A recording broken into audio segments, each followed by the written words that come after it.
لا حول ولا قوة إلا بالله العلي العظيم. أعوذ بالله السميع العليم من الشيطان اللعين الرجيم.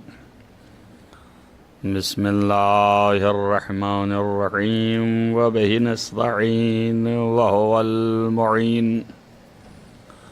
الحمد لله رب العالمين والعاقبة للمتقين والجنة للموحدين والنار للملحدين والمنكرين والصلاة والسلام على سيد الأنبياء والمرسلين خاتم النبيين مولانا مولى الكونين جد الحسن والحسين أبي القاسم محمد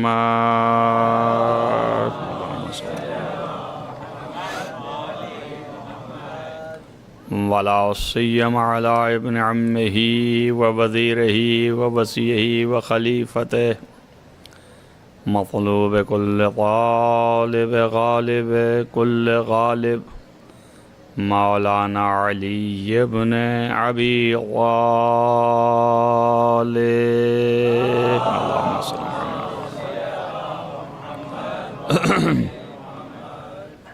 وعلى آله الطيبين الطاهرين المعصومين المظلومين الذين أذهب الله عنهم الرجس وطهرهم تطهيرا. اللهم صل ولعنة الله على أعدائهم أجمعين من يومنا هذا إلى قيام يوم الدين. أما بعد فقد قال الله سبحانه وتعالى في كتابه الحكيم. بسم الله الرحمن الرحيم. ثم أورثنا الكتاب الذين اصطفينا من عبادنا فمنهم ظالم لنفسه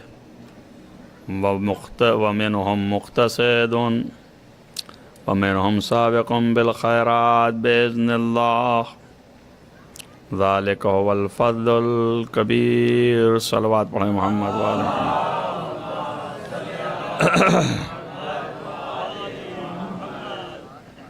ایک صلوات اور پڑھ.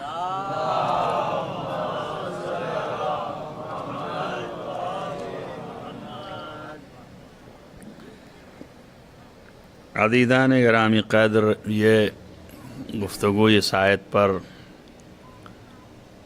ان مطالب کی طرف کہ حقائق قرآن کیا ہے اور اس کے ساتھ کچھ مناقب و فضائل آل محمد علیہم الصلاۃ والسلام جو خود قرآن کے بطن میں پوشیدہ ہے اور معصومین علیہم الصلاۃ والسلام کے بیان سے جو استفادہ ہوتا ہے وہ صحیح اور کوشش جاری ہے کہ آپ کے سامنے پیش کرتا رہوں. اور اس سلسلے میں میں نے 2 دن انہی آیات کے اندر سے داخل ہو کے اور جو نکال سکتا تھا وہ صحیح کی اور نکالا. آج بھی اسی طرز پر گفتگو ہے کہ قرآن مجید نے اشارہ اس بات کا کیا ہے کہ اس کتاب کا وارث کون ہے. تو قرآن نے تو سیدھے سیدھے کسی کا نام تو نہیں لیا کہ کون ہے، مگر صفات بیان کیے ہیں. ان میں سے پہلی صفت یہ ہے کہ وہ مصطفیٰ ہیں، اللہ نے ان کو چن لیا ہے، صاف ستھرا ہیں، پاکیزہ و طاہر ہیں. کامل ہیں، کوئی عیب نہیں، کسی جہت سے کوئی ریب نہیں، ان کی ذات بالا ہے اور صفات دو بالا ہیں، اس انجام کے ساتھ کہ اگر ابتدا بھی ان کی دیکھی جائے تو وہی نظر آئے گی جو انتہا میں ہے، تو وہی مالک ہیں اور وہی وارث قرآن ہیں۔ ان کی صفتوں میں سے ایک صفت یہ ہے کہ وہ حق کی گواہی دیتے ہیں، جو بھی کہتے ہیں وہ وہی کہتے ہیں جو حق ہے، تو وارث قرآن وہی ہو سکتا ہے جو حق بولے اور حق عمل ہو، اس کا حق اس کے صفات میں بھی ہو اور اس کی ذات میں بھی ہو اور اس کے کردار میں بھی ہو، اس کی رفتار و گفتار میں بھی ہو، باطل کا چھوتا نہ ہو، باطل سے دور رہے، حق سے چپکا ہوا ہو۔ یہ سارے صفات جو ہیں وہ وارث قرآن کے ہیں۔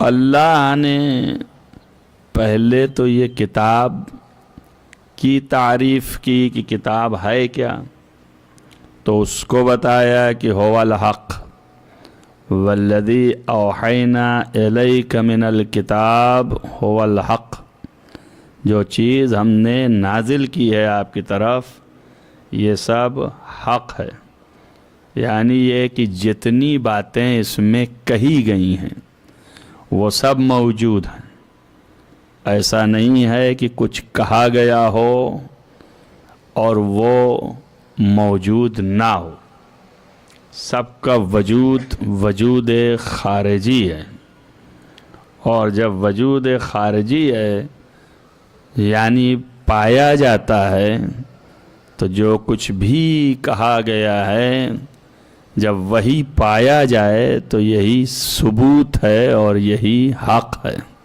ایک صلوات پڑھیے محمد و آل محمد۔ لہذا حق ہے کہ معنی کل میں نے بیان کیے کہ مطابق واقع ہو، یعنی جو چیز واقع ہو گئی ہے وہی بولا گیا ہو اور اسی واقعے کے مطابق ہو، اور اس میں ذرہ برابر فرق نہ آئے، تو یہ حق ہے۔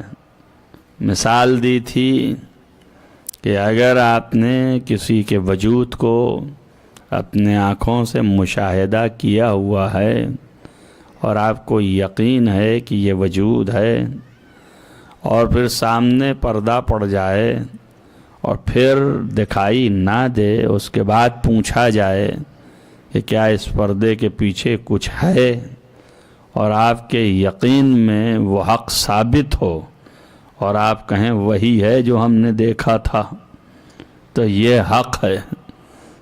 اب جب پردہ ہٹا تو وہی نکلا، تو یہی حق ہے، کیوں؟ اس لیے کہ خلاف نہیں بولے آپ، جو بولے مطابق واقع ہے، تو جو چیز مطابق واقع ہو وہی حق ہے اور وہی سچ ہے، اسی میں صداقت ہے۔ اگر مطابق واقع نہیں ہے تو حق بھی نہیں ہے، باطل ہے، اور صداقت بھی نہیں ہے، کاذب ہے، کذب ہے، جھوٹ ہے۔ تھا تو کچھ اور، آپ کے ذہن میں کچھ اور، آپ نے کہا جو وہ خلاف واقع تھا۔ آپ نے مثال کے طور پر کہا فلاں شخص عادل ہے، اور جیسے ہی آپ نے کہا عادل ہے، مشاہدے میں آیا کہ یہ ظالم ہے، تو آپ کا کہا ہوا جو تھا وہ مطابق واقع نہیں ہوا، تو یہ کلام آپ کا باطل ہو گیا، یہ کلام آپ کا جھوٹ ہو گیا۔ تو جیسے کلام میں ہے ویسے ہی اشیاء میں ہے، کہ اگر اشیاء سامنے آئیں اور آپ دیکھیں اور پھر اس کے بعد پردہ پڑ جائے، نہ دیکھ رہے ہوں، لیکن پھر بھی آپ کے کہنے کے مطابق اگر پردہ ہٹے تو جو آپ کہے ہوئے ہیں وہ پردے کے پیچھے ہی ہو، تو اس کا مطلب مطابق واقع ہے، یہ حق ہے۔ تو یہ قرآن جو ہے وہ حق ہے، اللہ نے کہا کہ یہ حق ہے، تو اللہ تو جانتا ہی ہے کہ حق ہے، اس لیے کہ اسی نے اسے نازل کیا ہے۔ لیکن دوسرے مومنین جب اس کی تصدیق کریں کہ یہ حق ہے تو مومنین کو بھی یقین ہو کہ یہ اللہ کی طرف سے ہے اور خلاف خدا نہیں ہے۔ تو کیسے جانیں گے کہ یہ اللہ کی طرف سے ہے؟ تو آپ اور ہم مومنین جو ہیں ان کی صورتحال تو صرف ایک ہی ہے کہ عقلی دلائل جو قائم کریں گے ان دلائل کے مطابق ہم رفتار کریں گے اور کہیں گے کہ چونکہ اس کی فصاحت و بلاغت اور اس کلام کی گہرائی اور اس کی گہرائی اس قدر بلند ہے کہ دنیا میں کسی کلام کو حاصل نہیں، تو اس سے پتہ چلتا ہے کہ اگر بشریت میں اتنی طاقت ہوتی کہ ایسا کلام کر سکتی ہوتی تو اور بھی کلام نظر آتے۔ اوروں کا نہ ہونا اس بات کی دلیل ہے کہ یہ اللہ کی طرف سے بھیجا ہوا ہے۔ اب یہ دلائل عقلیہ اگر مطابق واقع ہوئے، یعنی حقیقتاً یہ اللہ کا کلام ہوا، تو ہم سچے بھی ہیں اور ہماری تصدیق حق کی ہے، یہ حق ہے۔ لیکن پھر بھی اس میں ابھی ایک چیز رہ گئی جو آپ نے ملاحظہ کر لیا کہ ہم تو اس کی نہ نشأت سے واقف ہیں، نہ ہی نما سے واقف ہیں، یعنی نہ خلقت سے واقف ہیں، نہ پیدائش جانتے ہیں، نہ اس کی پرورش جانتے ہیں۔ ہم تو کچھ نہیں جانتے، ہم نے تو دلیل عقلی سے خالی ثابت کیا ہے، اور دلیل عقلی ممکن ہے کہ کسی اعتبار سے اس میں جو ہے غور و فکر کرنے کی وجہ سے ذرہ برابر خطا واقع ہو گئی تو یہ دلیل عقلی بھی ہوا ہو گئی، اس میں بھی کچھ جو ہے وہ باقی نہیں رہا، اور خلاف واقع اگر ثابت ہو گیا تو یہ دلیل عقلی بھی بیکار ہو گئی۔ تو اب قرآن کی حقانیت کے ثبوت کے لیے بھی کوئی ایسا چاہیے کہ جو بول دے کہ یہ حق ہے تو واقعی قرآن ہو۔ اگر ایسا کوئی ہے تو لے آئیے۔ سارے مومن جو ہیں وہ ایمان لے آئے ہیں رسول اللہ پر، رسول اللہ کہہ رہے ہیں کہ یہ اللہ کا کلام ہے، آپ نے اسے مانا کہ رسول مان لیا، آپ نے رسول پر بھی آپ نے کس اعتبار سے مان لیا یہ بحث الگ ہے۔ اگر دلائل عقلیہ میں یہاں پر پیش کرنا شروع کروں تو شاید یہ مجمع جو ہے آدھا نہ ہو جائے، مجھے خطرہ اس کا ہے، اس لیے میں باتوں کو سمیٹ کے اپنی بات کو جو عنوان کیا اس میں ایک آدھ بات کہہ کے باقی آپ کے خاطر کو لانے کے لیے پھر پلٹ آؤں گا۔ مگر یہ سوچیں آپ کہ اگر یہ بحث ہو جائے کہ رسول کو رسول کیوں مانا، تو کیا وجہ سے مانا؟ ایک طریقہ یہ ہے کہ خدا کو مانتے ہیں، اس لیے اس نے کہا ہے کہ میں رسول بھیجا ہوں، تو خدا کے ماننے کے بعد رسول مانے۔ دوسرا طریقہ یہ ہے پہلے خدا کو مانتے ہیں تو کس دلائل سے مانتے ہیں، یہ خدا ہے، وہ الگ بحث ہو گئی۔ پہلے اس کے دلائل قائم کریں آپ کہ خدا ہے، جب دلیلیں قائم ہو گئیں اور خدا ہے تب اس کے بعد خدا تو آ کے ہم سے کہنے والا نہیں کہ ہم رسول بھیجتے ہیں۔ اب پھر ہمیں دلیل عقلی چاہیے کہ جس خدا کو ہم دیکھ نہیں سکتے جس خدا سے ہم کلام نہیں ہو سکتے اس خدا کے اور میرے درمیان کوئی واسطہ ہو جو واسطہ اس کی بات ہم تک پہنچائے، ہمارے حوائج اس تک پہنچائے، ہماری حاجتیں جو ہیں اس تک جائیں اور ادھر سے ادھر آئے، تو پھر دلیل عقلی ہی چلی۔ تو آپ نے دلیل عقل ہی سے خدا بھی مانا اور خدا کے ماننے کے بعد رسول مانا، تو اس لیے کہ وہ رسول بیچ کا واسطہ ہو۔ اب جب یہاں پہنچے تو یہاں بھی عقل کہتی ہے یہ بیچ کا واسطہ کچھ ایسا ہو کہ ہم سے ایکسٹرا ہو، اس لیے کہ اگر ہمارے ہی جیسے ہے تو ہم میں اس میں کون سا فرق ہے؟ تو جیسے ہم نہیں پہنچ پا رہے ہیں خدا تک اور ہم نہیں کلام کر پا رہے ہیں اور ہم سے کوئی براہ راست واسطہ نہیں برقرار ہو پا رہا ہے، تو اس سے کیسے ہو جائے گا؟ جیسے ہم ویسے یہ۔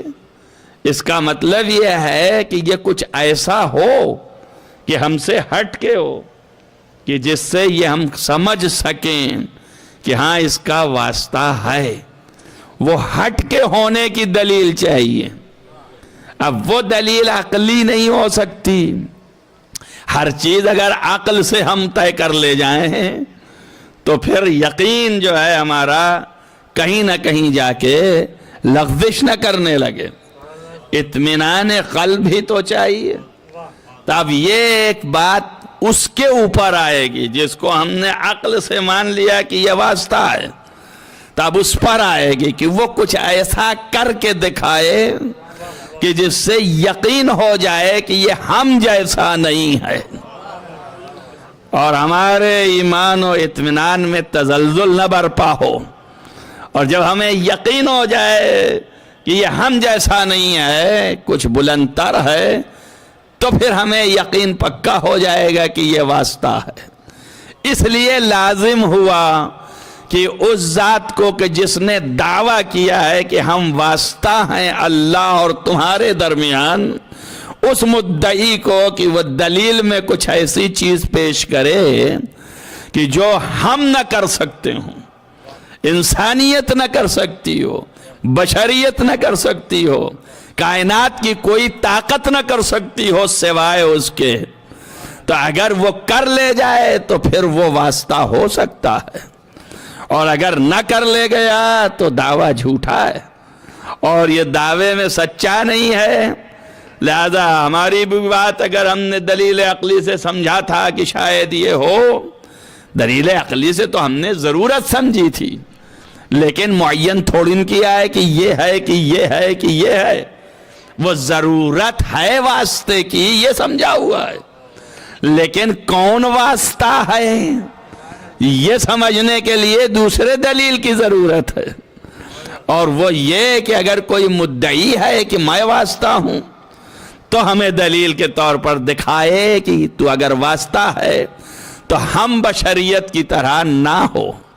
اگر ہم ہی جیسا ہے تو پھر واسطہ نہیں ہو سکتا، جیسے ہم نہیں ویسے وہ نہیں۔ لیکن اگر ہم سے ایکسٹرا ہے اور بلند تر ہے، بالا تر ہے، از نظر قوت و قدرت، صلاحیت و علم، تو اس کا مطلب یہ ہے کہ یہ ہے، شرط یہ ہے کہ وہ چیز کر کے دکھائے۔ جو کر کے دکھائے گا، جسے انسان عاجز ہے کرنے سے، اسی کر کے دکھانے کا نام معجزہ ہے۔ جس سے عاجز ہے بشریت، نہیں کر سکتی۔ انسان سیر تو کر سکتا ہے، لیکن آیا مہتاب کے ٹکڑے بھی کر دے؟ یہ بشریت کی طاقت میں نہیں ہے۔ تو اب اس نے کر کے دکھایا۔ ایک چیز اور کہہ دوں، اگر فرض کیجئے اس عہد کے لوگ ٹکڑے کر سکتے ہوں تو اب اس میں اتنی صلاحیت ہو کہ وہ اس سے بالا تر کوئی کام کر کے دکھائے۔ حالات اور دور اور زمانے اور افراد کے لحاظ سے بھی ہوتا ہے، کوئی ضروری نہیں ہے، مگر ہونا ایسا چاہیے معجزہ کہ ہر دور، ہر زمانے میں، ہر طور کے لوگ اس کو چیلنج نہ کر سکیں، تب تو وہ عاجزی کی دلیل ہوگی کہ بشریت نہیں کر سکتی چاہے جتنا بلند ہو جائے۔ تو ایسا معجزہ ہونا چاہیے، اور اس معجزے سے ثابت ہوگا کہ یہ واسطہ ہے۔ اب جب وہ ثابت ہوا کہ یہ واسطہ ہے، اب وہ یہ کہہ رہا ہے کہ یہ کلام خدا کا ہے، ہم کو یقین ہو گیا کہ یہ واسطہ ہے، تو اب ہم یقین کر لیں گے کہ کلام خدا کا ہے، یا ہم یوں یقین کریں کہ یہ اپنے دعوے میں سچا ہے اس وجہ سے کہ اس کلام کا کوئی بدل نہیں ہے اور کوئی اسے لا نہیں سکتا ہے، تب جو ہے ہم اس نتیجے تک پہنچیں گے۔ اب اگر وہ کہے کہ یہ کلام اللہ کا ہے اور یہ حق ہے، تب ہم بھی حق کہہ رہے ہیں، تو ہمارے حق کہنے کی تصدیق کا انتہائی درجہ جو ہے وہ اسی واسطے تک جا کے ٹھہرے گا، اس کے علاوہ کچھ نہیں۔ حق کہنے کے لیے شرط ہے کہ وہ پہلے سے جانتا ہو، اور اگر پردہ پڑ گیا اور اس نے کہا کہ ہاں وہی ہے، اور پردہ ہٹا تو وہی دکھے، یہ حق ہے، تب ہم نے تو پہلے سے دیکھا نہیں، ہم نے تو پہلے سے سنا نہیں، ہمارا تو وہی واسطے تک گیا نا مسئلہ، تو اب ہم کیسے حق کہہ سکتے ہیں؟ اگر حق کہیں گے تو انہی کے واسطے سے کہیں گے، اور یہاں پر اس کے حق ہونے کی تصدیق کرنے والا ایسا ہو کہ جو ان کے واسطے سے نہ کہہ رہا ہو، دیکھا ہوا ہو۔ اگر آپ نے اس مفہوم کو درک کر لیا تو کل میں نے یہی بیان کیا کہ وہی تصدیق کر سکتا ہے جس نے نشو نما و خلقت قرآن کو دیکھا ہو۔ ایک صلوات پڑھیے محمد وآل محمد۔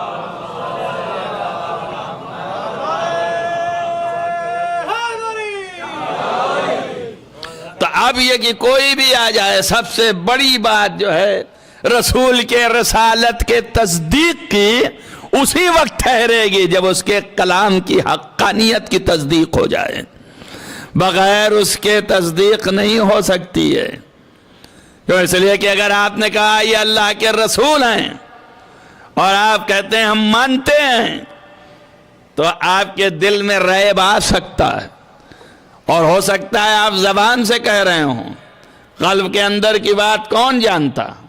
اسے تو یا خالق جانتا، یا وہی واسطہ اس قابل ہے تو جانتا۔ آپ نہیں جانتے، ہم نہیں جانتے، اسی کا تو فائدہ اٹھاتے ہیں۔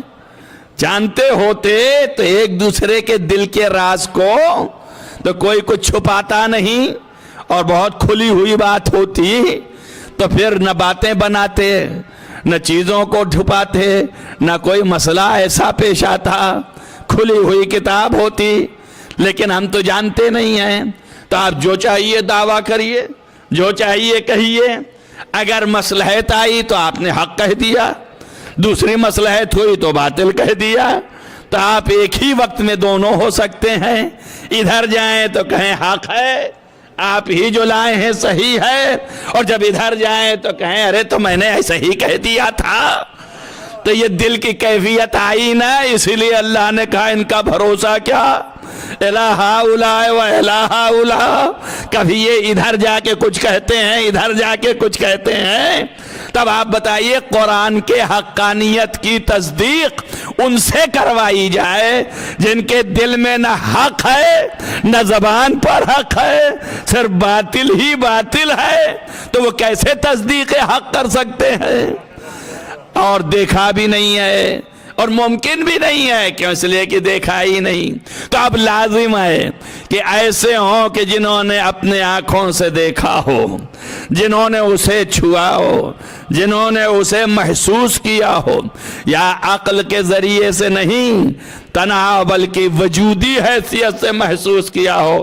تو کل میں نے آپ کو بتایا ان حدیث کے ذریعے سے کہ امام محمد تقی علیہ الصلوۃ والسلام نے اس بات کو واضح کر دیا کہ ہماری ارواح انواریہ کو اجسام انواریہ میں جب اللہ نے ارادہ کیا کہ رکھا جائے اور رکھ دیا اس نے ارادے کے حکم سے، تو پھر فانطقنا ہم بولنے لگے، اور جو ہم پڑھتے چلے گئے وہی قرآن بن گیا۔ ایک صلوات پڑھیے محمد وآل محمد۔ تو اب جو چیز ہماری زبان پر آ چکا ہے اور ہم اسے بول چکے ہیں، جب کہیں وہ دکھائی دے گا تو ہمیں تو یقین ہے نا کہ یہ وہی ہے جو میں نے بولا تھا۔ تو اب جب وہ آئے گا تو سوائے حق کہنے کے اور کیا کہوں گا، اس لیے کہ ادھر بھی دیکھا، ادھر بھی چھوا، ادھر بھی محسوس کیا، ادھر بھی بولے، اور ادھر بھی آ کے وہی بول رہے ہیں کہ حق ہے۔ اسی لیے قرآن نے کہا کہ یر الذین اوتوا العلم، وہ لوگ جنہیں علم دیا گیا تھا، جب ان سے پوچھا گیا کہ کیا کہا ہے ابھی پیغمبر نے، تو انہوں نے کہا ذا هو الحق، یہ وہی حق ہے جو ہم وہاں بول چکے تھے۔ ایک صلوات پڑھیے محمد وآل محمد۔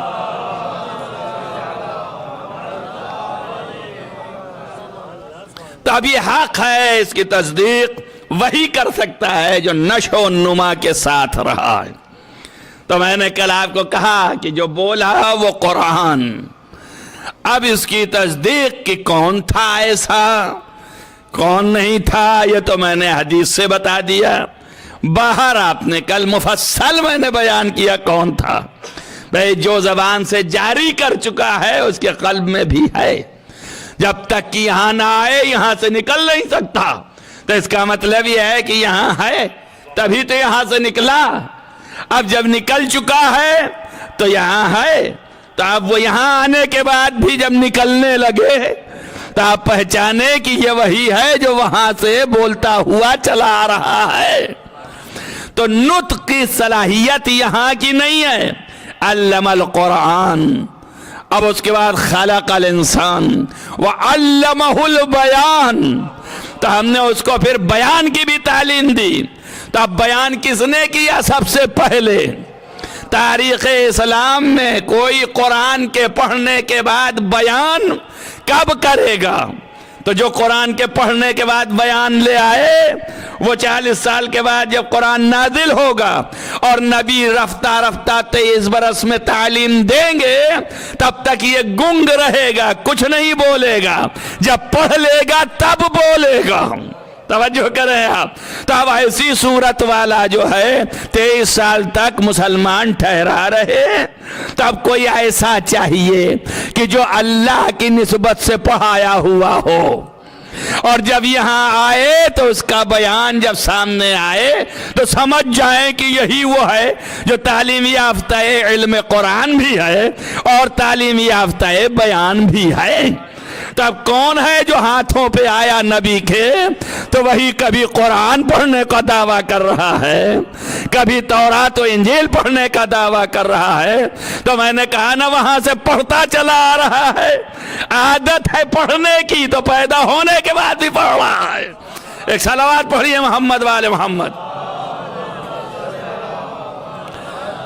اگر آپ کے سمجھ میں آ گیا کہ یہ جو ہے یہاں ہے تبھی منہ سے نکل رہا ہے، تب آپ کے سمجھ میں آنا چاہیے کہ کیا وجہ ہے کہ نبی جب دنیا میں لوگوں کے سامنے بتا رہے ہیں کہ میں مولا ہوں، جیسے میں مولا ہوں ویسے ہی یہ مولا ہیں، تو جب یہ مولا ہیں تو ساتھ ساتھ دستور العمل بھی دکھانا چاہیے۔ لیکن نبی کا اپنے ہاتھوں پہ فقط ایک ہی کو اٹھانا، توجہ کریں، کتاب کو نہ اٹھانا اس بات کی دلیل ہے کہ بتا رہے ہیں کہ کتاب کوئی الگ چیز نہیں ہے، اسی ذات کا نام ہے علی، اسی ذات کا نام ہے کتاب اللہ۔ صلوات پڑھیں محمد وآل محمد۔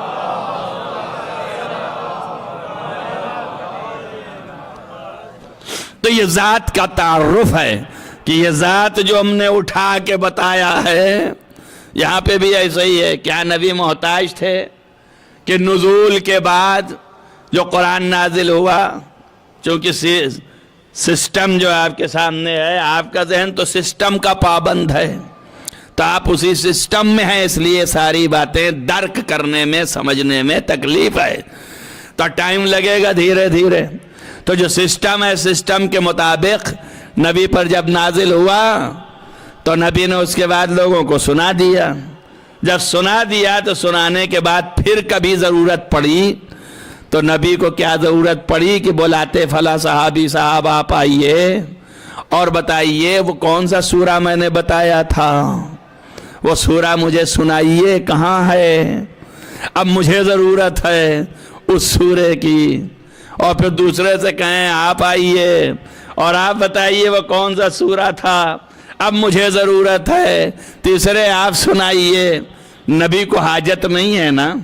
کیوں حاجت نہیں ہے؟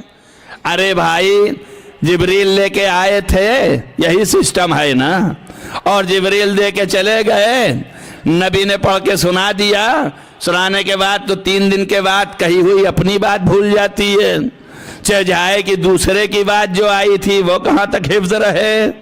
تو اب جتنا قرآن نازل ہوا تھا وہ سارا قرآن ذہن سے تو نکل جانا چاہیے نا۔ 3 دن کے بعد دوسری آیت آ گئی، تیسری آیت آ گئی، چوتھی آیت آ گئی، ابھی اتنی آیتیں آ گئیں 6666 جو ہیں میرے پاس۔ تو ان ساری آیتوں میں اب یہ گم ہو گئے کہ یہ کدھر تھی، وہ کدھر تھی، یہ کہاں نازل ہوئی تھی، وہ کیسے آئی تھی، یہ ساری چیزیں تو بھولی بھی جا سکتی ہیں نا۔ تو اب جب بھول گئے تو چاہیے یہ تھا کہ ہر صحابی کو بلا بلا کے لیتے، لیکن کسی صحابی کو نہ بلا کر کے نہ لیا اور نہ دیا، اور کبھی بھی جب بھی چاہا قرآن سنایا۔ تو اس بات کی دلیل ہوئی کہ نبی کو عارضہ نسیان نہیں ہے، نبی بھولتا نہیں ہے، نبی سہو بھی نہیں کرتا کہ اس آیت کو اس میں رکھ دے اور اس آیت کو اس میں رکھ دے۔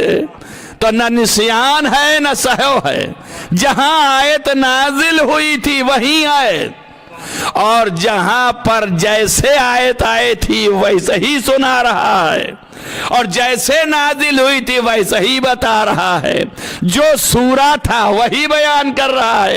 تو اب اسے نسیان نہیں، سہو نہیں، اور اس کے یہاں خطا نہیں، خطا کرے گا تو یہاں کی وہاں، وہاں کی یہاں کر دے گا۔ تو اب لازم یہ ہوا کہ نبی کے بعد ایسا ہی وارث چاہیے جس کے پاس نہ نسیان ہو، نہ خطا ہو، نہ سہو ہو۔ پوری تاریخ اسلام میں کوئی نہ تھا، سب تو چندے کر رہے تھے کہ تم تھوڑا سا دے دو، تم تھوڑا سا دے دو، تو جمع کیا، اور اس نے بغیر کسی کے مانگے ہوئے اس بات کا اعلان کر دیا کہ میں جانتا ہوں کہ کون سی آیت کہاں نازل ہوئی، کب نازل ہوئی، کیسے نازل ہوئی۔ صلوات پڑھیے محمد وآل محمد۔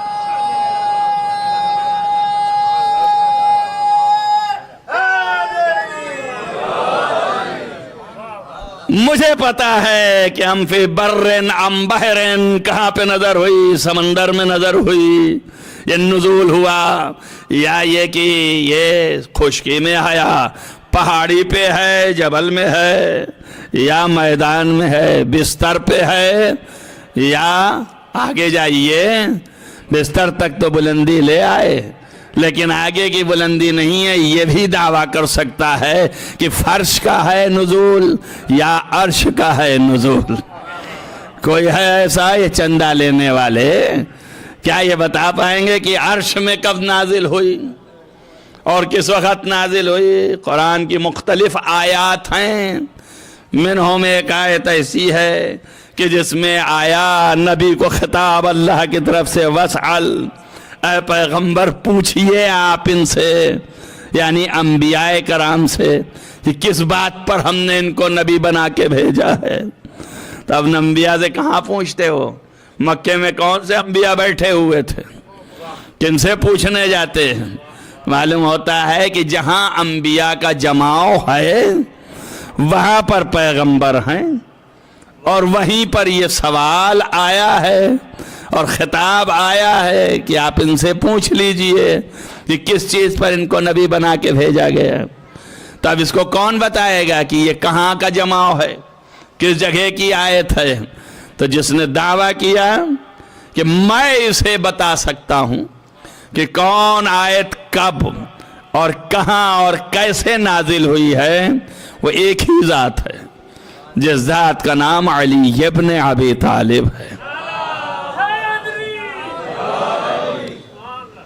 مولائے متقیان امیر المومنین کے ذہن پر اتنا زیادہ بھروسہ ہے کہ نبی نے اعلان کرتے وقت انہی کو دکھا کے بتایا یہی قرآن ہے، سب کچھ اسی سے پوچھنا ہے آپ کو، اسی سے جاننا ہے آپ کو۔ اب ایک چیز دوسری سجھاتا ہوں، آپ بتائیے قرآن جو ہے وہ قیامت تک کے لیے کتاب ہے، تو اب قیامت تک جتنے مسائل بشریت کے اٹھتے رہیں گے وہ سب جو ہے قرآن میں ہے۔ اس لیے قرآن میں ہے جو قرآن خود ہی کہتا ہے تفصیلاً لکل شے۔ تو اب جتنی چیزیں ہیں کل شے، جتنی چیز کا تصور ہے، اگر ذہنی تصور ہے، مفہومی تصور ہے، لفظی تصور ہے، وجودی تصور ہے، تو ہر چیز کی تفصیل سے بیان ہے۔ تب اگر آپ کے کوئی مشکل سامنے آئی ہے تب اس مسئلے کا حل اللہ کی طرف سے اسی قرآن میں ہے، اور ہم سارے مسلمان و مومن تلاشتے رہتے ہیں دن اور رات، لیکن ملتا نہیں ہے۔ کہ اس لیے کہ کتنے کروڑہ افراد ہیں بشریت کے، اور سب کے حوائج جدا جدا ہیں، اور سب کی ضروریات الگ ہیں، تو قانون کے اعتبار سے سب کے قوانین بھی الگ الگ ہوں گے، تو مسائل کا حل الگ الگ قرآن میں ملنا ہے۔ اور یہ قرآن تو اتنا ہی ہے، اگر الگ الگ ڈھونڈنے گئے کروڑوں کا حل تو آپ کو بہت پھیل جائے گا معاملہ۔ آپ ڈھونڈ کے دکھائیے، اور سارے مومنین کائنات مل کر کے بھی ڈھونڈے تو نہیں مل سکتا، اس لیے کہ قرآن ظاہر کچھ اور ہے، باطن کچھ اور ہے۔ ہم جو تو نہیں جانتے ہیں، جتنا لکھا ہے آگے کا پتہ نہیں، مگر ہے تو قیامت تک کے لیے نا۔ اگر کوئی بشر خدا کے سامنے کھڑا ہو کے یہ کہہ دے کہ تیری کتاب ایسی تھی کہ میرے حوائج جو تھے اس کا میں حل ڈھونڈ ہی نہیں پایا اس میں، تو بتا، تو نے تو کہا قیامت تک کے لیے سارے حل اس میں آئیں، تو اب تو بتا کہاں حل ہے؟ نہیں ہے، تو اس میں میری کیا کوتاہی ہے؟ تیری کوتاہی ہے۔ تو مشکل آئے گی نہیں خدا کے اوپر، تو اب اللہ پر لازم ہے کہ کوئی ایسا قرآن ہو، توجہ کریں آپ، جو ہر مشکل کا حل دینے کو تیار ہو۔ بات سمجھ میں آ رہی ہے نہیں آ رہی ہے؟ کہاں ہے ذہن آپ کا؟ کوئی ایسا قرآن ہو جو ہر مشکل کا حل دینے کو تیار ہو۔ پھر مشکل یہ ہے کہ یہ قرآن بولتا بھی نہیں، یہ قرآن خاموش ہے۔ ورقے پلٹا ہم نے، آیتیں ڈھونڈی ہم نے، تلاشا مگر نہ ملا، تو یہ قرآن میں کہاں ہر شے کا بیان مل جائے گا، اور عالم اسلام ڈھونڈے گا تو اب کل کے یہ حجت لے کے کھڑا ہوگا تو کہے گا کہ تو نے تو جو بھیجا تھا اس میں نہیں تھا، ہمیں نہیں ملا، تو ہماری کوتاہی نہیں۔ تو اب اللہ کے دربار میں اللہ کے خلاف جب عدالت میں کھڑے ہوں گے تو اسے دلیل دینی پڑے گی نا۔ اسی دلیل کو پہلے ہی پیش کر دیا خدا نے کہ تم آگے کہہ نہ سکو، لہذا کہا کہ تم ان کا اعلان کر دو تاکہ یہ سمجھ لیں کہ میری طرف سے قرآن یہ ہے۔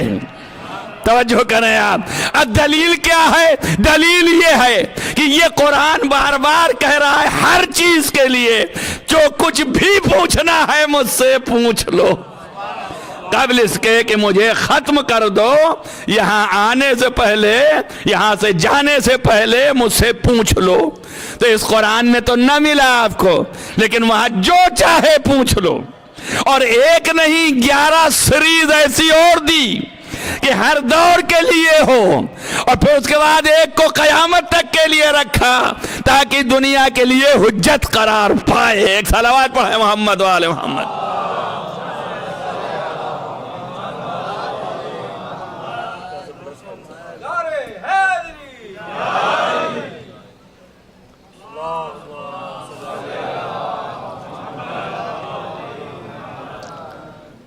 اصل جو ہے اس کے پاس سارا علم قرآن بھی ہے، ہر شے کا بیان بھی ہے، نطق قرآن بھی ہے، جو کچھ بھی تھا وہ سب قلب میں بھی ہے، زبان پہ بھی ہے، ہر شے کا جواب۔ کوئی شے ایسی نہیں ہے جو لفظ قرآن نے استعمال کیا ہے وہی یہاں پر لفظ ہے۔ قرآن نے تفصیلاً لکل شے، اور علی نے کہا کہ جو چاہے پوچھو، من کل شے، ہر شے کا جواب یہاں موجود ہے، اور اسی لیے پوچھا لوگوں نے اور ڈھونڈ ڈھونڈ کے لائے۔ آپ سمجھتے ہیں کہ کیا وہ عقل تھے؟ عقل نہیں تھے، وہ چیزیں تلاش رہے تھے اپنے مشاہدات کے اعتبار سے کہ جو عاجز ہے بشر۔ ابھی آپ سے ہم پوچھیں آپ کے سر میں کتنے بال ہیں تو کون بشر کھڑا ہو کے گنتا رہے گا قیامت تک یہ کتنے ہیں کتنے نہیں ہیں؟ کیسے بتا پائے گا؟ تب عاجزی کا کام ہے، تو انہوں نے سوچا کہ یہ تو عاجز ہو جائیں گے، یہ بتا نہ پائیں گے، تو انہوں نے سوال کر لیا بتائیے سر میں کتنے بال ہیں؟ اب انہوں نے جواب دے دیا کہ اتنے ہیں، باقی اگر شک ہے تو گن لو، وہ تمہارا کام ہے میرا نہیں ہے۔ تو مقصد یہ ہے کہ جس چیز کو انہوں نے عاجزی سمجھا اسی کا سوال کیا اور علی نے اسی کا جواب دیا۔ جس چیز کو وہ بھائی سوال کرنے کو کہا تھا، مولا نے یہ تو نہیں کہا کہ سنو میں بتائے دیتا ہوں سب چیز تم کو۔ سب چیز بتانے کے لیے بھی ضرورت ہے کہ جس کو بتایا جا رہا ہے وہ اسے حاصل کر سکے، اس میں صلاحیت ہے بھی کہ نہیں ہے۔ تو مولا نے یہ نہیں کہا کہ میں سب بتائے دیتا ہوں، آپ نے یہ کہا جو پوچھو بتاؤں گا۔ تو اس کا مطلب یہ ہے کہ کوئی چیز ایسی نہیں ہے جو ہم سے پوشیدہ ہو، ہمارے اوپر ظاہر ہے، اور ایسے ظاہر ہے بدیہیات، جیسے سورج نظروں کے سامنے روشن ہوتا ہے، اس کو بدیہیات کہتے ہیں، ایسے ہی ظاہر ہے۔ اسی لیے جو سوال کیا کبھی رکے نہیں اور جواب دیا۔ تو پوچھنے والے نے پوچھا نا کہ آپ رکتے نہیں ہیں، جواب دے دیتے ہیں؟ تو مولا نے فرمایا تیرے انگلیاں کتنی ہیں؟ مشہور ہے۔ تو کہا کہ 5 ہیں۔ کہا رکا نہیں، جواب دے دیا۔ یا اس میں رکنا کیا، وہ تو میرے پاس ہیں۔ کہا جیسے تیرے پاس تیری انگلیاں ہیں ویسے ہی کائنات کی ہر شے میرے پاس میرے ہاتھوں پہ ہے۔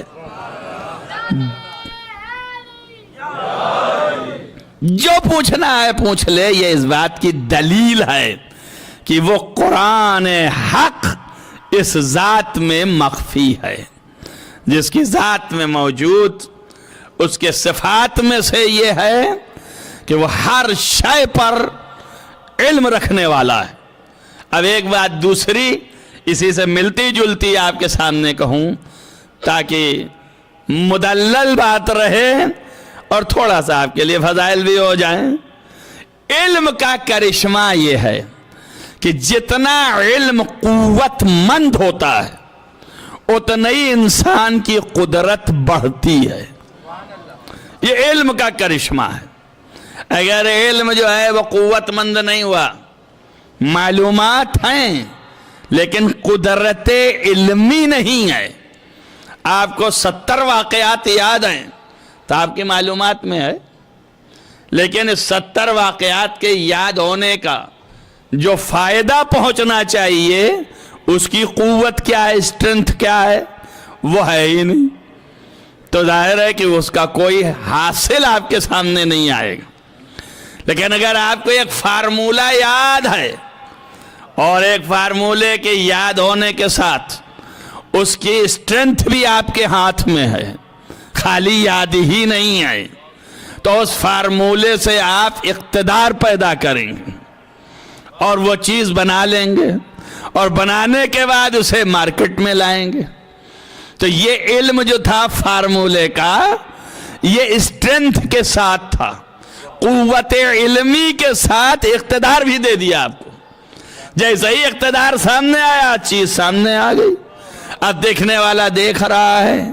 تو معلوم ہے علم جو ہے وہ بنیاد بنا قوت علمی کا، اور قوت علمی بنیاد بنا اقتدار عمل کا، اور اقتدار عمل بنیاد بنا خلقت اشیاء کا۔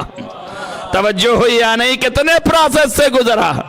اب یہ علم جس کے پاس اتنی قوت کے ساتھ ہے وہی اقتدار دکھا سکتا ہے۔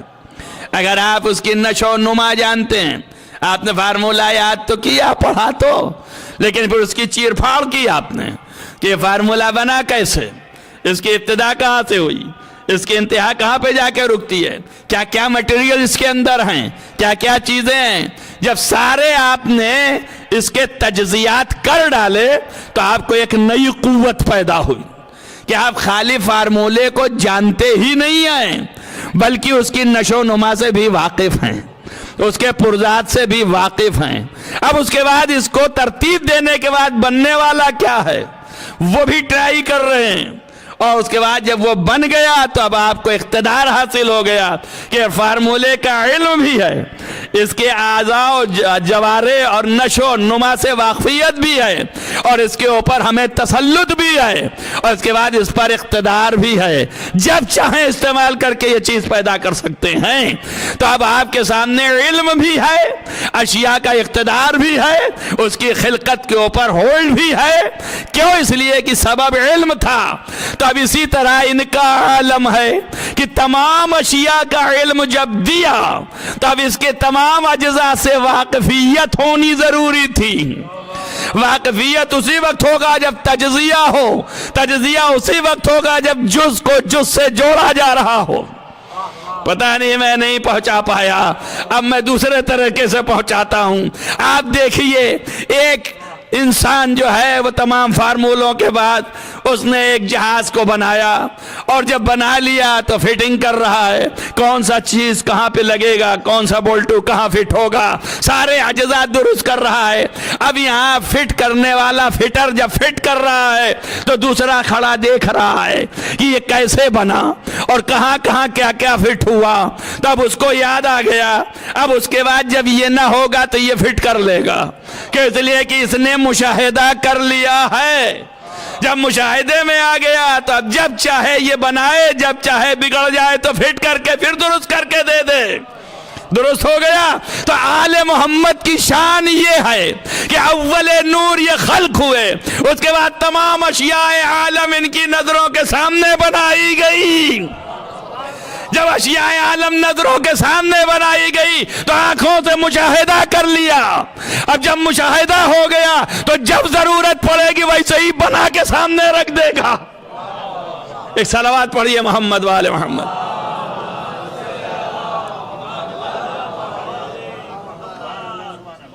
قرآن نے اسی کو کہا وَأَشْهَدَهُمْ، ہم نے ان کو مشاہدہ کرایا ہے عَلَىٰ خَلْقِ اللَّهِ، اللہ کی خلقت کا۔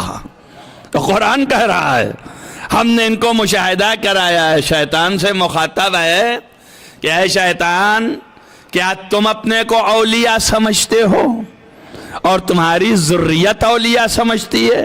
جبکہ نہ ہم نے تم کو نہ تمہاری ذریت کو اپنے خلق کا مشاہدہ نہیں کرایا۔ ہم نے تو اپنے ولیوں کو اپنے خلق کا مشاہدہ کرایا ہے۔ تب جب مشاہدے میں آ گیا تب ہر چیز کر سکتے ہیں۔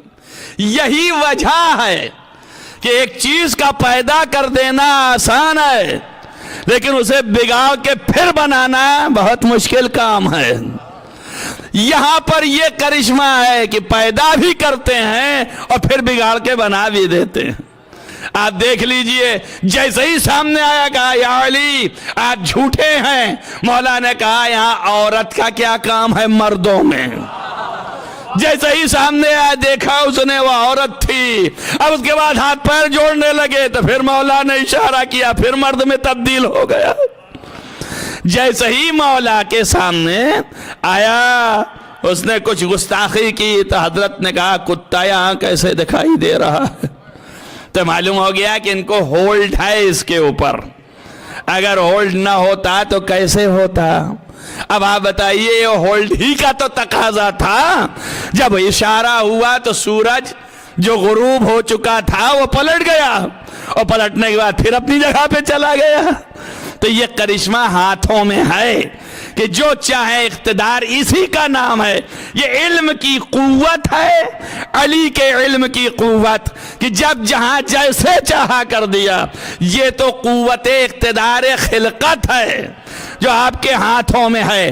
ارے علی نے تو اس کے ہاتھ کو جس کو کاٹا تھا اس کو بھی جوڑ دیا پھر سے، تو ریپیرنگ بھی بتا دی کہ ہم کو ریپیرنگ بھی آتا ہے، بنانا بھی آتا ہے۔ ایک صلوات پڑھیے محمد والے محمد۔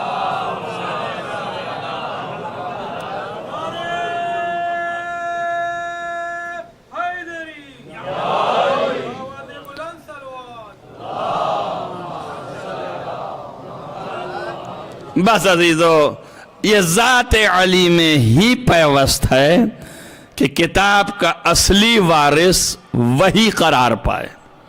کل بہت سے دلائل دیے تھے، ان کو دہرانا نہیں چاہتے۔ آج کے دلائل جو ہیں وہ کچھ شکل میں تھے کہ عقلی تھے۔ قرآن نے اسی کو اپنے اندر خابیدہ کیا اور وہاں سے نکالنا ہمارا کام ہے۔ کل انشاءاللہ تعالی آپ کے سامنے ان کے اور مزید دلائل جو اس سے نکل سکتے ہیں آیات سے وہ میں بیان کروں گا، لیکن اس کے ساتھ آپ کو بھی قریب تر ہونا ہے۔ ذہنی طور سے ساتھ دیں گے تو پھر ہو پائے گا، ورنہ سادہ سادہ رہے گا۔ پھر ہمارے بھی ساتھ میں ہر خطیب و ذاکر کے ساتھ یہ ہوتا ہے کہ مجلس پڑھوائی جاتی ہے، پڑھتا نہیں ہے۔ پڑھنے کے لیے تو ایسے ہی پڑھتا ہے، پھر پڑھوانے کا آپ میں اگر مادہ ہے تو پھر آگے بات بڑھے گی۔ اور یہاں تو ہمارا کام ہی ہے، 2 مہینے 8 دن متعدد جگہوں پر جاتے ہیں اور ہمیں یہ پتا ہے کون مجمع پڑھوانے والا ہے اور کون مجمع سننے والا ہے۔ جو پڑھوانے والے ہیں وہ پہلے ایسے سما باندھتے ہیں کہ پھر پڑھنے کے لیے، پھر یہ تو کہنا نہیں کہ آپ نے کہیں سن لیا اور دیکھ لیا تو بار بار آ کے کہیے ویسے ہی پڑھ دیجئے۔ ارے ویسے ہی کیسے پڑھیں؟ ویسے پڑھوانے والے ہونے چاہیے۔ ایک آدمی کی خواہش ہے کہ ویسے ہی پڑھ دیجئے اور بیٹھا دروازے کے پاس ہے، تو بتائیے مخاطب ہم کس کو قرار دیں؟ ہاں تو یہ تو طریقہ نہیں ہوتا ہے۔ ایک صلوات پڑھیے محمد والے محمد۔ خیر بہرحال کہنے کا مطلب یہ ہے کہ کل ملا جلا کے ان لوگوں کو ہم نے چنا ہے جو اس طریقے کے ہیں کہ نہ ان کے ہاں ظلم ہے، نہ ان کے ہاں وقتی عدالت ہے۔ سابقم بالخیرات باذن اللہ، اللہ کے اذن سے وہ نیکی خیر ہی کی طرف سبقت کرتے ہیں۔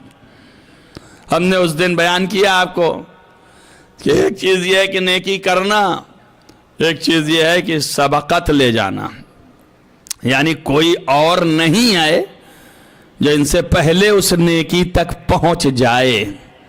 یہ کام صرف اور صرف اسی شخص کے حوالے ہے جو سبقت لے جائے۔ تب ظاہر سبقت لے جانے میں تو اتنا بڑا مجمع ہے، اس مجمع کے ساتھ سبھی ٹرائی کر رہے ہیں۔ اب جو اس میں سبقت لے جائے اسی کو چنے گا۔ تب سب سے بڑا مجمع جو اللہ کے ہاں ہے اس کے علم اجمالی میں قیامت تک سارے بشر جو ہیں ان کے اندر انبیاء بھی ہیں، اولیاء بھی ہیں، اوصیاء بھی ہیں، جو یہ سارے منصب دیے جائیں گے ان کو، یہ سب ہیں۔ ان سب میں جو سبقت لے جائے، کوئی نبی کھڑا ہو کے کسی جہت سے اگر ان سے بڑھ جائے تو پھر وہ حقدار ہوگا، یہ نہیں ہوں گے۔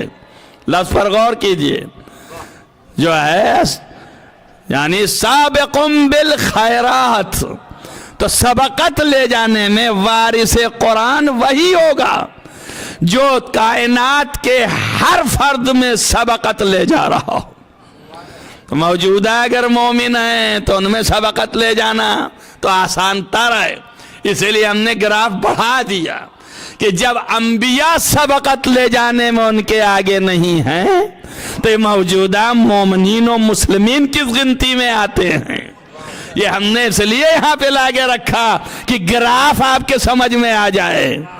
جب انبیاء سبقت لے جانے میں نہیں ہیں تو ظاہر ہے کہ یہ مومنین و مسلمین ان کی تو گنتی ہی نہیں ہے۔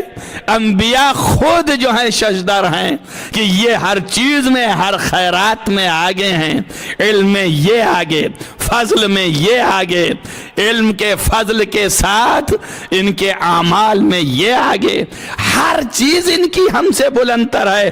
ایک نبی ایسا نہ پیدا ہوا کہ مرضی پروردگار خرید لے۔ کوئی ایک نبی تھا بتا 1,24,000 میں، پیغمبر بھی اس منصب پر نہ آئے کہ پیغمبر کہتے کہ میں نے بھی اپنی مرضی بیچ دی اور خدا نے خرید لیا۔ اگر کہتے تو پیغمبر کا قول ہوتا، یہاں خدا کا قول چاہیے۔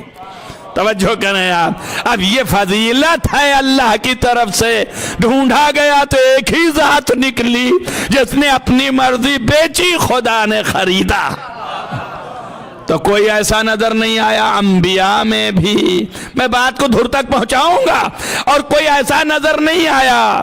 آپ دکھائیے انبیاء اور رسول میں سے کہ کسی نے حالت رکوع میں، نماز کی حالت میں زکوٰۃ دی ہو، ایسے چاہے جتنی دی ہو، لیکن کوئی ایسا نہیں تھا علی سے پہلے۔ توجہ رہے، اب بعد میں اگر نقل کی جائے تو اس کا کوئی بھروسہ نہیں ہے۔ تو انبیاء بھی نہیں آئے اس صف میں، اور کوئی نبی ایسا نہیں تھا، توجہ رہے آپ کو، کہ جس میں یہ صلاحیت پائی گئی ہو کہ جس کے لیے اللہ نے کہا ہو کہ اب میں تمہیں ان کو نفس قرار دیتا ہوں۔ بھائی وہ اس کا نفس ہے نا، جسے چاہے دے دے، ہبا بھی کر سکتا ہے اللہ، جسے چاہے دے دے۔ اب تو خرید لیا نا اس نے، اب تو ان کا رہ ہی نہیں گیا۔ تو اب جب مباہلے میں جا رہے ہیں تو اللہ نے کہا کہ کہو تم کہ تم اپنے بیٹوں کو لاؤ، ہم اپنے بیٹوں کو لاتے ہیں، تم اپنی عورتوں کو لاؤ، ہم اپنی عورتوں کو لاتے ہیں، تم اپنے نفسوں کو لاؤ، ہم اپنے نفسوں کو لاتے ہیں۔ تو آج نبی کیسے اپنا نفس بھیجیں گے؟ اگر جو کوئی نفس ہوگا تو بھیجیں گے، اگر آپ انہی کو کہیں اور لے علی کو گئے تو علی کیسے ان کے نفس ہو گئے؟ علی کا نفس تو خدا نے خرید لیا، جب خدا نے خرید لیا تو خدا کا نفس ہو گیا، اب نبی کا نفس کہاں سے رہا؟ اس کا مطلب یہ ہے کہ اب نبی کو خدا جو ہے وہ عاریتاً دے رہا ہے کہ میری ملکیت لے جا، تو لے جا، اب تیرا نفس بنائے دیتا ہوں۔ تو اب اللہ بتا رہا ہے کہ اس کی صلاحیت کی بلندی کا اندازہ لگاؤ، اگر میں بلند کرنا چاہوں تو نفس خدا بنتا ہے، اور نیچے لے آؤں تو نفس نبی بنتا ہے۔ نہیں سمجھ پائے؟ صلوات پڑھو محمد وآل محمد۔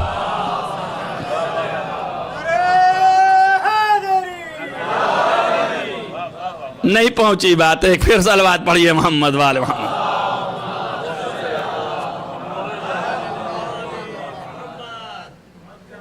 پہنچی نہیں پہنچی؟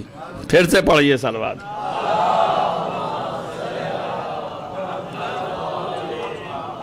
میں نے کیا کہا؟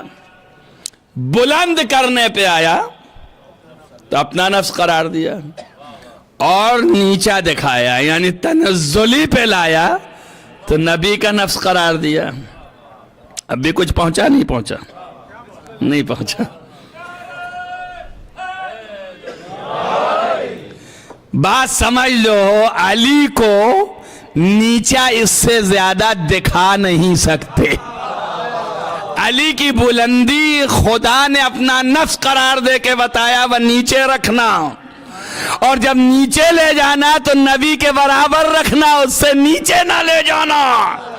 یہ خدا کہہ رہا ہے، بلند بنا کر کے بھی نیچے کیا تو نبی کے برابر کیا، نبی سے نیچے نہیں۔ اسی لیے فرمایا ہے چھٹے امام نے، آپ نے معاویہ ابن وہب جو آپ کے صحابی ہیں، اس نے پوچھا کہ کون سے فریضے ہمارے اوپر ہیں، تو آپ نے کہا اول الفرائض و اوجب الفرائض معرفت اللہ۔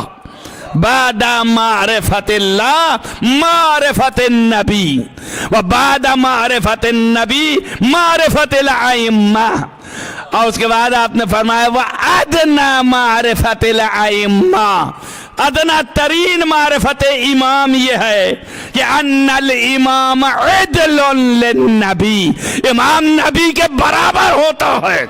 ایک صلوات پڑھیے محمد وآل محمد۔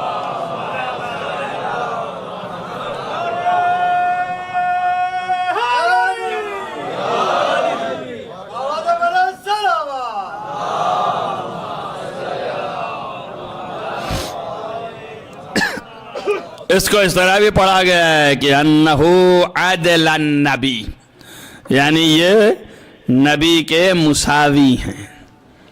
عدل بھی وہی چیز ہے اور عدلہ بس وہ مصدر ہے، یہ دونوں طریقے سے پڑھ دیا، جس کا جیسا دل چاہے لے لے۔ تو پتہ کہ یہ سمجھ میں آ گیا نا تنزل، کہ تنزل اگر کریں تو اس سے نیچے نہیں، اور وہاں تک جانے کے بعد اس کے اوپر نہ لے جانا، وہیں سے نیچے رکھنا۔ بس اگر اوپر لے گئے تو غلو ہو گیا، اور نیچے لے آئے تو قصر ہو گیا۔ جو لوگ پوچھتے ہیں مقصر کیا ہے، تو مقصر اسے کہتے ہیں جو نبی کے برابر نہیں جانتا ہے، درجہ گھٹا دے رہا ہے۔ اب بہت سے بیوقوف یہ سمجھتے ہیں کہ دیکھیے ان کو بلند کیے دے رہے ہیں، بڑا کیے دے رہے ہیں۔ جب ہم یہ ساری باتیں پڑھتے ہیں کہ نبی جو ہے وہ نبوت خود ایک ڈائنسٹی ہے، اس میں بہت سے نبی ہیں 1,24,000، نبوت جو ہے وہ کمتر درجہ ہے، اور امامت جو ہے وہ بلندتر درجہ ہے، ولایت اس سے زیادہ بلندتر ہے۔ جب ہم اس کو پڑھتے ہیں تو بہت سے سمجھتے ہیں دیکھیے اب یہ علی کو بلند کرنے والے ہیں اور نبی کو گھٹانے والے ہیں۔ ارے بے وقوفو، اپنی عقل کا علاج کرو، جتنا علی امام ہیں اتنا ہی نبی بھی امام ہیں، اس لیے کہ ابراہیم امام ہیں، اور جب انہوں نے کہا میری نسل میں، تو اللہ نے کہا جو ظالم نہیں ہے وہی ہوگا۔ تو اب اسماعیل کی نسل میں پیغمبر ہیں کہ نہیں ہیں؟ تو وہ بھی امام ہیں، یہ بھی امام ہیں۔ نبی نے یہی کہا ہے کہ تمہاری نسبت ہم سے وہی ہے جو ہارون کی نسبت موسیٰ سے ہے، الا النبوہ، نبوت نہیں ہے مگر امامت تو ہے نا، دونوں کی برابر سے امامت جا رہی ہے، اور ولایت بھی دونوں کی برابر سے۔ انما ولیکم اللہ ورسولہ والذین آمنوا الذین یقیمون الصلاۃ۔ صلوات پڑھیے محمد وآل محمد۔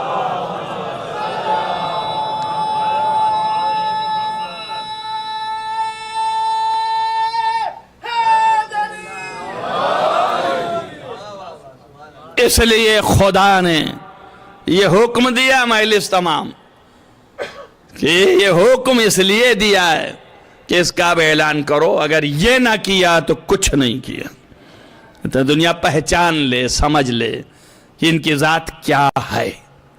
سارا جھگڑا اسی کا ہے اور کوئی جھگڑا نہیں، اور یہ قیامت تک رہے گا، یہ ختم نہیں ہوگا۔ کوئی صاحب یہ سوچ رہے ہوں کہ ختم ہو جائے تو یہ ختم نہیں ہوگا۔ حتی بعد الظہور وہ لوگ بھی جو دشمنان آل محمد ہمیشہ رہیں، وہ ویسے ہی کی ویسے ہی رہیں گے، ان میں کمیاں نہیں ہونے والی ہیں۔ کوئی یہ خیال نہ کر لے کہ وہ کم ہو جانے والے ہیں۔ اگر ایسا ہو جائے تو جہنم کی خلقت کی ضرورت نہیں ہے۔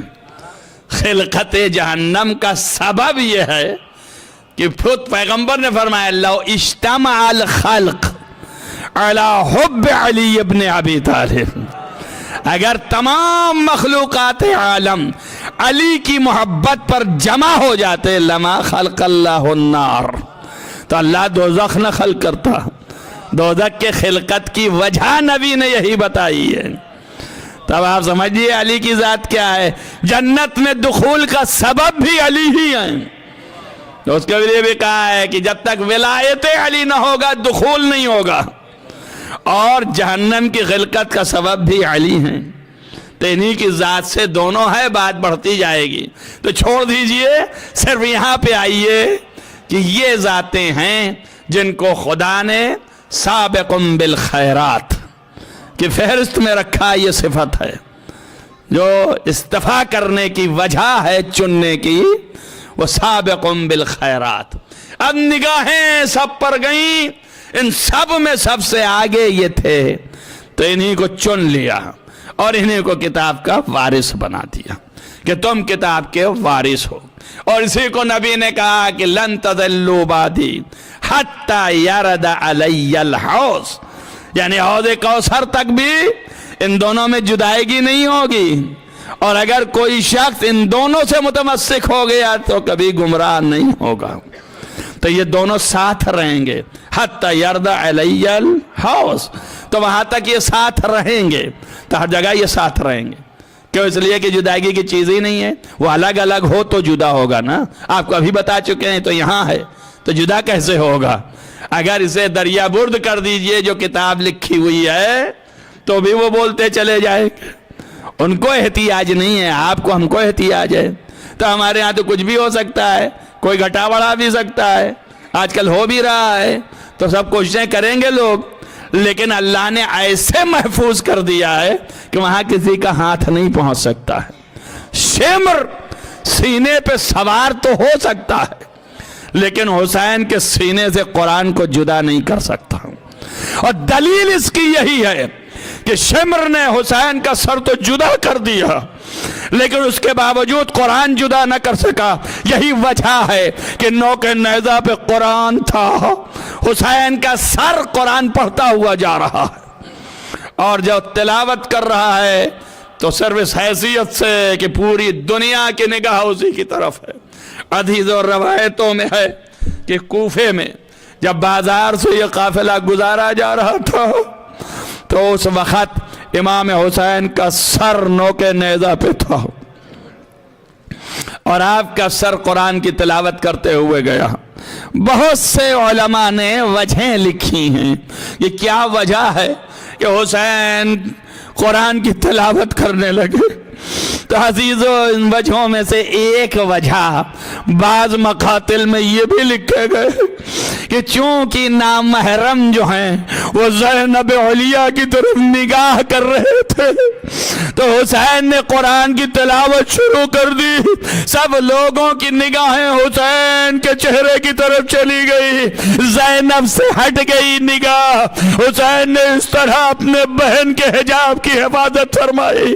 اللہ رے غربت زینب کہ کوفے میں بھی رہی تو بے ردا، شام میں بھی گئی تو بے ردا، جزاکم ربکم خیر الجزا۔ عزیزو، آپ سوچو اور غور کرو، اور یہ قید خانے میں قافلہ بھیج دیا گیا۔ ابھی یہ مرثیہ پڑھ رہے تھے، ظاہر ہے کہ شہادت حضرت سکینہ تو اتوار کو پڑھی جائے گی، مگر مصائب حضرت سکینہ اس قدر تھے کہ قید خانے کے اندر بھی پانی ملتا نہ تھا۔ بی بی پکارتی تھی، اللہ تیش اللہ تیش، آئے ہم پیاسے ہیں، تو جانے والے ٹھہر جاتے تھے۔ کبھی کوئی جو ہے پانی لے کے آتا تھا، کوئی جو ہے دانا لے کے آتا تھا۔ نہ معلوم کتنی روایتیں ہیں کہ بی بی جب دل خراش فریاد کرتی تھی تو گریہ بڑھ جاتا تھا۔ عزیزوں، روایتوں میں ہے کہ بی بی فریاد کرتی تھی، اور جب دن ہو جائے اور قفل نہ کھلے تو زینب در کے پاس کھڑی ہو کے روتی تھی کہ میری بچی تڑپ رہی ہے، کوئی نہیں جو یہ دروازہ کھول دے۔ کیوں؟ اس لیے کہ سکینہ کا گریہ جب بلند ہو جاتا تھا تو بی بی زینب کو برداشت نہیں ہوتا تھا، آپ کو بھی گریہ آنے لگتا تھا۔ مقاتل میں ہے کہ آپ رو کے کہتی تھی بی بی تھوڑا خاموش ہو جاؤ، اس لیے کہ آپ کے گریہ سے دل بے چین ہو جاتا ہے۔ کیوں؟ اس لیے کہ حسین وصیت کر کے گئے تھے کہ اے بہن سکینہ کا بڑا خیال رکھنا۔ عزیز، لکھا ہے کہ جیسے ہی در کھلا، سکینہ دروازے پہ کھڑی ہو گئی اور اپنی نگاہوں کو مرکوز کیا جانے والوں پہ، تو دیکھا کہ ایک شخص ایک گھوڑا لیے چلا جا رہا ہے۔ بی بی نے غور سے دیکھا تو یہ چچا کا گھوڑا تھا، بس دور سے پکارا ہے مرتجل، ارے میرا چچا کدھر گیا؟ جیسے ہی گھوڑے نے سکینہ کی آواز سنی وہیں ٹھہر گیا، آگے نہیں بڑھا۔ سکینہ دوڑی، دوڑ کے باہیں ہاتھ اپنے باہیں ڈال دی گردن میں اور کان میں کہنا شروع کیا، اے فرس با وفا، چچا کے پاس جانا تو بول دینا کہ ارے ظالموں نے اتنے تماچے مارے کہ چہرے ہمارے پھٹ گئے۔ اے فرس با وفا کہہ دینا کہ ظالموں نے اتنے تازیانے مارے کہ اب کمر پہ برداشت کرنے کی طاقت نہ رہ گئی۔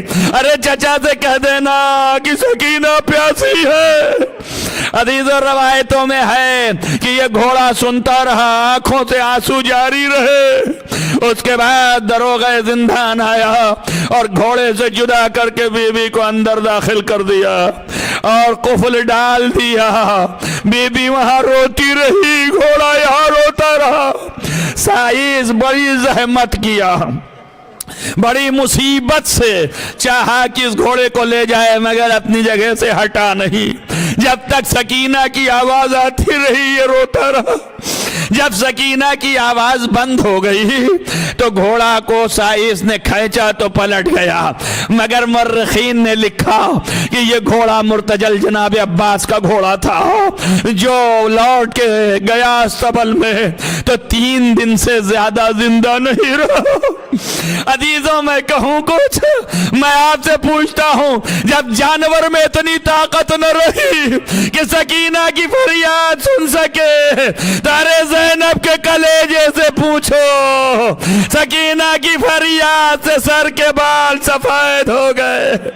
جیسے ہی مدینہ پہنچی ام البنین نہ پہچانی، پوچھی شہزادی یہ آپ کی کمر کیوں جھک گئی، سر کے بال کیوں سفید ہوئے؟